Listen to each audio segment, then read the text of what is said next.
tell us a little bit about yourself. Where are you from? Well, I'm from Minnesota. I grew up in Minnesota and grew up to a single mom, lived in public housing, grew up on welfare, and that's why I give back each and every day to kids, and it's my life purpose. Why did you want to pursue this opportunity here at Milwaukee Public Schools? Well, I've said it in my interviews, and I've said it a number of times. It's because Milwaukee is, one, a great city, and I'm really excited to be here, and two, because there's just a lot of children here who need and deserve a great education, and 90% of them live in conditions of poverty, and that is my life purpose. And right now, you started, March 15th, right? Yes, I did. So you've had a little over maybe 10 days to assess things. With you assessing things, with looking at the district, the whole scope of the district, what grade would you give the district currently? Well, needs improvement, I think, is definitely an area. Obviously, with the governor's audit, we saw that there's some operational improvements. We anticipate an academic audit in May, and we'll be looking into that and then putting those two together to really come up with a picture for the next 5 years of how we move forward. And in particular, we have other operational issues that are really hot right now, which is our lead in schools. Obviously, spending a lot of time the past week working with our facilities team and also the new operations support staff that I brought in to get at the lead issue and really address that so that kids can ensure and families can be sure that our school buildings are safe. And with that, all the mounting issues and the problems that you mentioned that you inherited, what letter, when you say needs improvement, what letter is that? Well, I don't always do letter grading. I do on the quality scale. So there's just a lot of things that we need to pay attention to in Milwaukee Public Schools and make sure that we are moving forward in a way that gives kids everything that they need in order to succeed. Right now, what are your key priorities?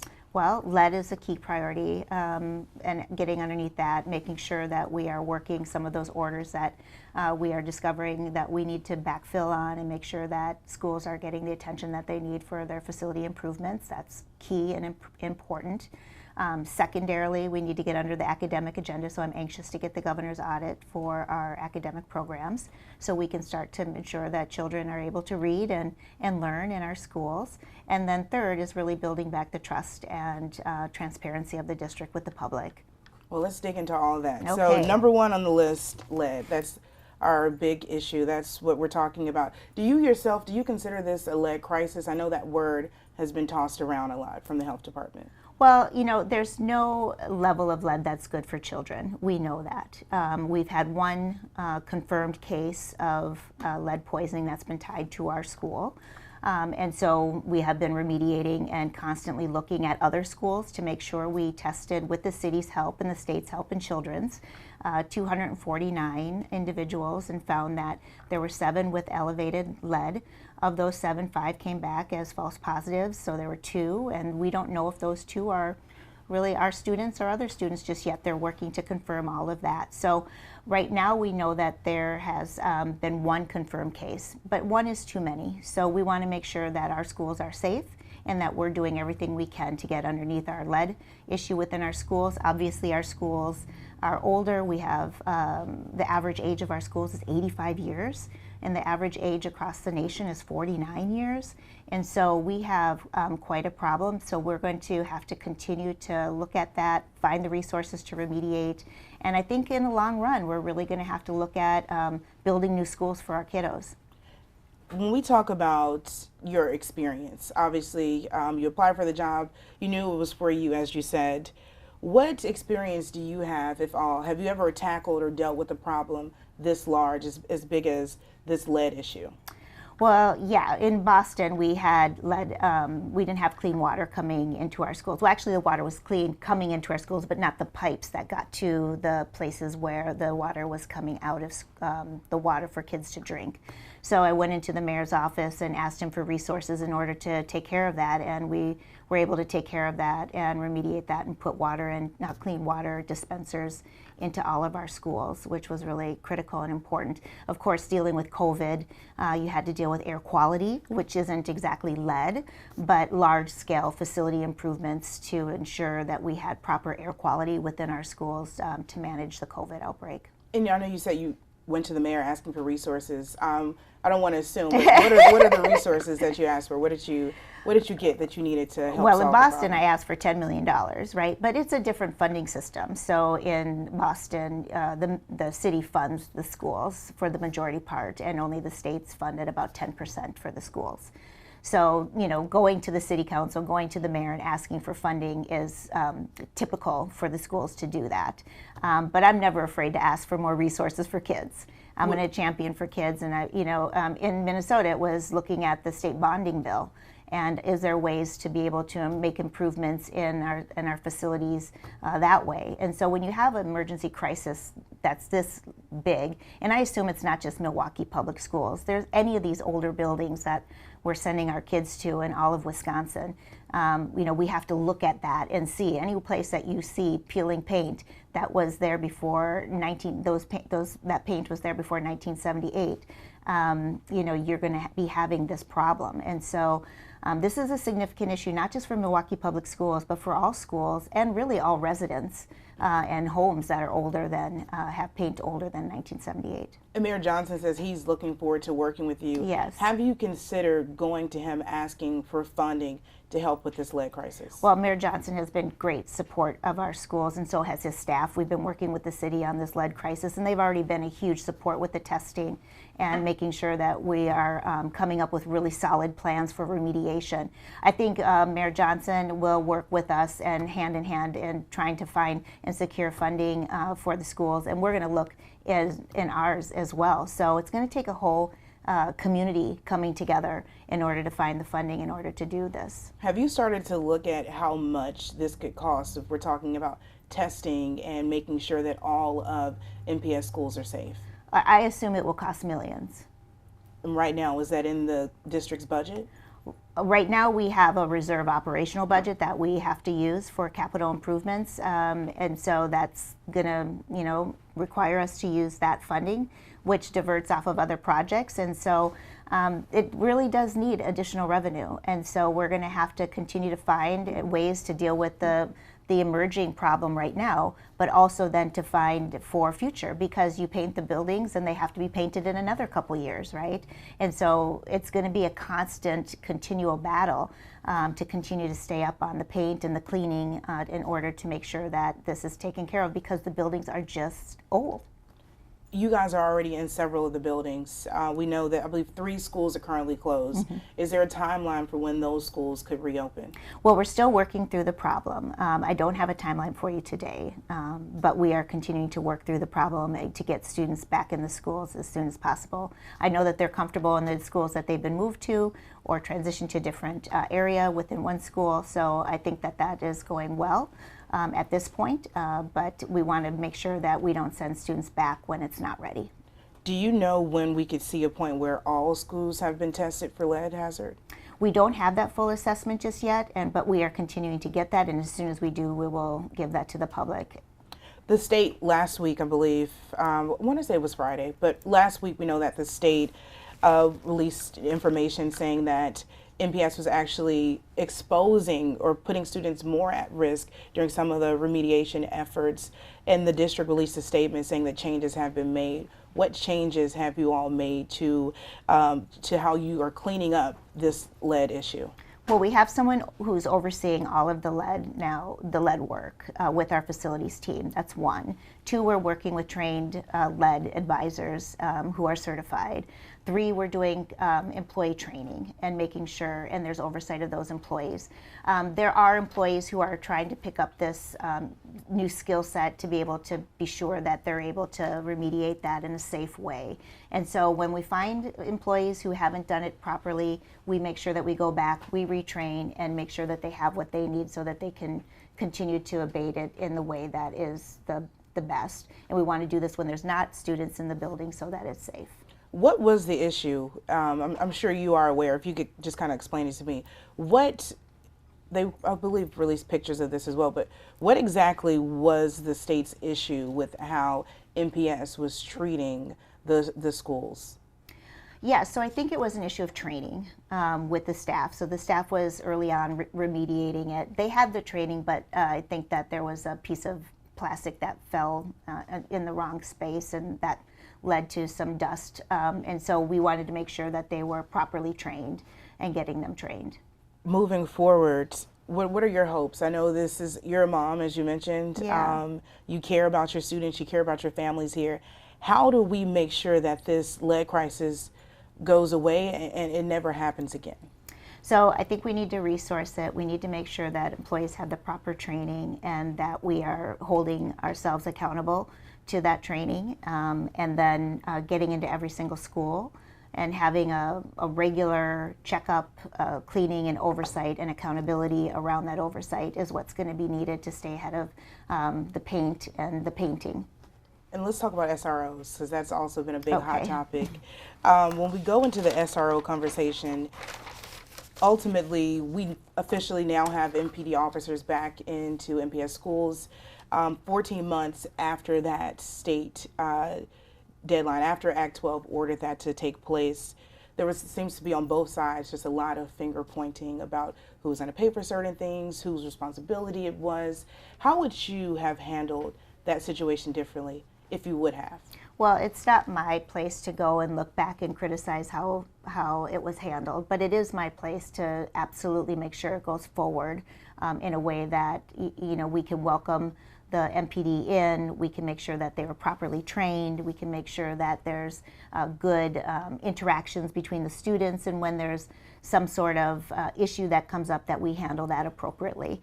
So that's the way I want to work with it. I have an open line to the city and MPD, and being able to make sure that if there's anything that comes up, we can correct. We're going to do an evaluation of the program. So when we do the evaluation, that will give us more information about where we need to tweak. Do we need more officers, less officers? Do they need to be in different locations? And do they need more training? So we're going to take a look over the next several months, and then we'll be able to adjust however we need to adjust. It's clear the parents are both split on the issue. We have Yes. parents who want to see officers back in school, and then we also have parents that say we don't want a prison pipeline experience. What would you say is your vision for the program? Well, these are the hardest issues when you have like polarized views. When you don't have everybody saying one way or the other. It's kind of like mask or don't mask, open or don't open with COVID. So you're never going to make anyone completely happy. I think the best thing to do is work within the state law. These were state mandated back into the schools, and then to make sure that the program is successful. So working with parents, working with students, especially working with our teachers and our principals to make sure that the program is successful and that they have what they need to be able to have it resourced, so that we can ensure that they're properly trained in youth healthy development, restorative justice, de-escalation. Those are the things that are really, really important. The district historically has a history of missing deadlines. How do you plan to stay on top of things? Well, deadlines are extremely important to me, but I also understand that there's a history here, and so we are continuing trying to make sure that we are addressing some of the shortfalls and making sure that we put in place new processes, new controls, so that we can make sure that we are meeting these deadlines. And so that my promise is to always be honest with the community and our public, and tell transparently if we miss it, why we missed it. And so hopefully we won't. I want to try to make all deadlines, but sometimes we're still working to make sure that we have the proper staffing and the proper processes and procedures in place in order to make all of those deadlines. How do we bridge that gap when we talk about trust?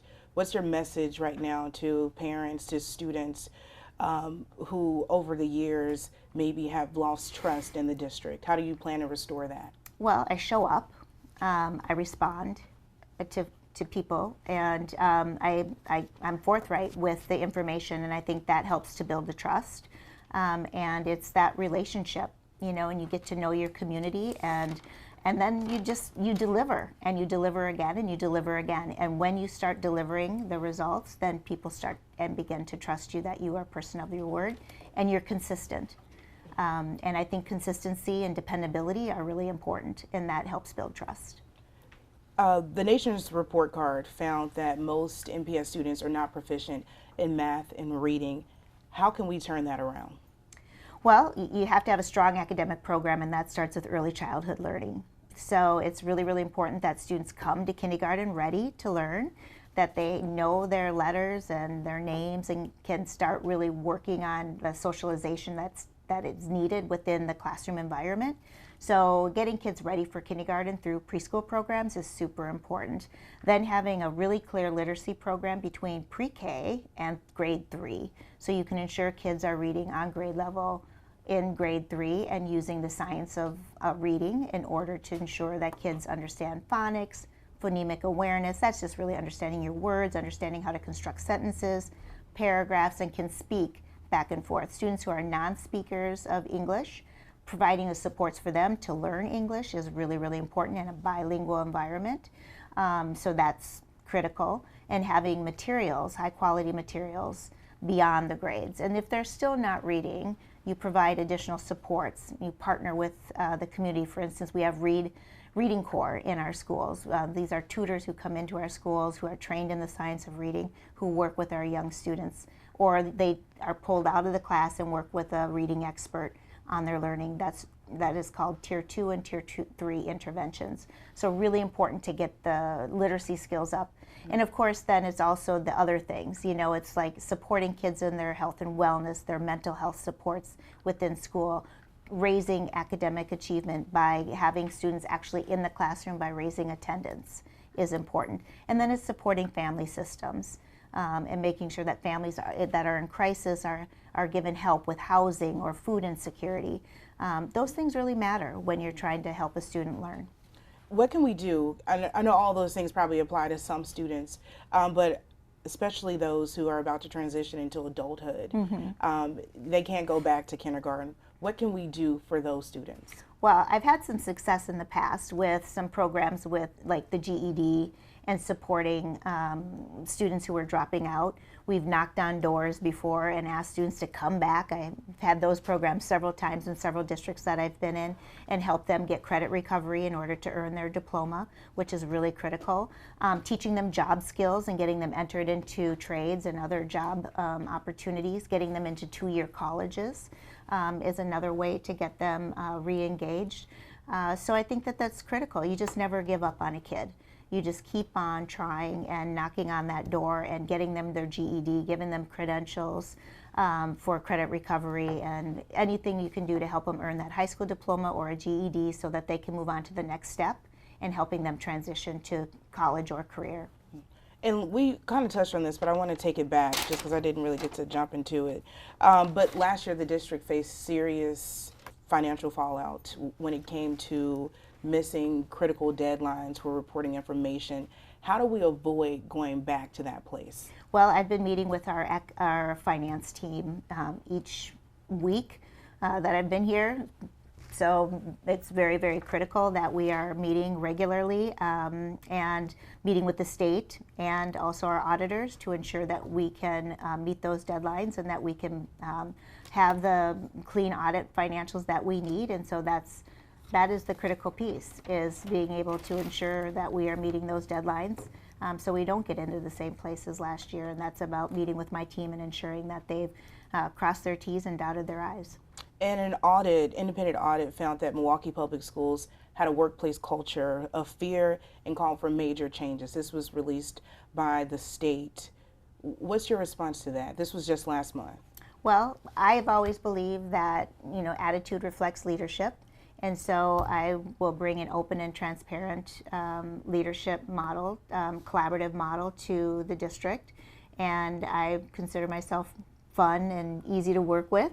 And so I look forward to rebuilding the trust internally as well with our community here internally at MPS, and doing everything I can to support them so that they have everything they need in order to support our students. Do you agree that anything with the culture needs to change?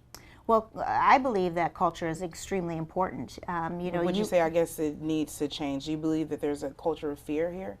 Well, I haven't experienced that myself. I've just been here, a short week. But I do know that it's important for me to make sure that there doesn't continue to be any kind of reason for people not to want to come to school or come to work or school every single day, feel joy, and feel supported in their work. because I truly believe that if you have happy employees and happy teachers, you have happy kids, and happy kids learn better. And so I think it's important that we are supporting and caring for our staff so that they can care for the kids and they can care for their families too.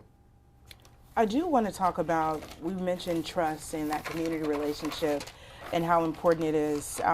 With all the mounting issues, some say that there's a dark cloud over MPS. How do you plan to move away from that? Well, we just need to lift that cloud. Spring is in the air, summer's coming, and you know, I think I just need to bring a really positive attitude, and then I just need to start delivering for the people of Milwaukee. Have you had any, it's only been a week, but have you hired any new faces? Is there anything, I guess I'll start there. Have you hired any new faces? Yes, so I have 2 individuals who have come to help me in the transition. So one is helping with communications and our work with all of you and getting the message out to the public.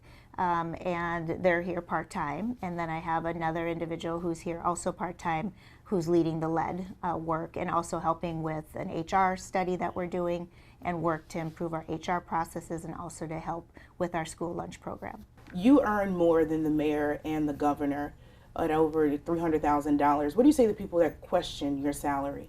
Well, I'm going to work hard for the people of Milwaukee, and I hope to earn every dollar of it. Thank you so much. I appreciate your time. Thank you.